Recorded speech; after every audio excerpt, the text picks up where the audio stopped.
ఆంధ్రప్రదేశ్ నేతన్నలకు కూటమి ప్రభుత్వం good news చెప్పింది. ఎన్నికల మేనిఫెస్టోలో ఇచ్చిన హామీని వెనువెంటనే నెరవేరుస్తూ ఏప్రిల్ 1 నుంచే ఉచిత విద్యుత్ పథకాన్ని అమలు చేయబోతున్నట్లు ప్రకటించింది. మగ్గాలకు 200 యూనిట్లు, పవర్ లూమ్స్ కు 500 యూనిట్ల వరకు ఉచితంగా విద్యుత్ అందించడం ద్వారా రాష్ట్ర వ్యాప్తంగా ఉన్న సుమారు 1,04,488 చేనేత కుటుంబాలకు ప్రభుత్వం ఆర్థికంగా కొండంత అండగా ఉండబోతోంది.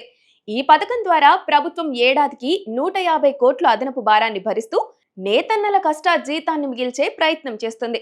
దీనివల్ల ఒక్కో చేనేత కుటుంబానికి ఏడాదికి 8,640 రూపాయల వరకు, పవర్లూమ్ యూనిట్లకు 21,600 వరకు ఆర్థిక వెసులుబాటు కలుగుతుంది.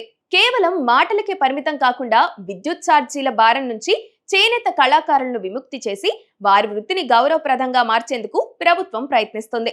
కేవలం విద్యుత్ రాయితీ మాత్రమే కాకుండా నేతన్నల పెన్షన్ను 4,000కు పెంచడం, థ్రిఫ్ట్ ఫండ్ నిధుల విడుదల, ఆధునిక యంత్రాలపై 90% రాయితీ వంటి చర్యలతో కూటమి ప్రభుత్వం చేనేత రంగానికి పూర్వ వైభవం తీసుకొస్తుంది. ముఖ్యంగా అమెజాన్, ఫ్లిప్కార్ట్ వంటి సంస్థలతో మార్కెటింగ్ అనుసంధానం చేయడం ద్వారా నేతన్నల ఉత్పత్తులకు అంతర్జాతీయ గుర్తింపు లభించేలా చేయడం గొప్ప పరిణామం. నేతన్నకు చేదోడుగా ఉంటూ వారి కళ్లల్లో ఆనందం చూడడమే లక్ష్యంగా సాగుతున్న ప్రజా ప్రభుత్వం నిజంగానే చేనేతలకు పవర్ఫుల్ గిఫ్ట్ ఇచ్చిందని చెప్పుకోవచ్చు.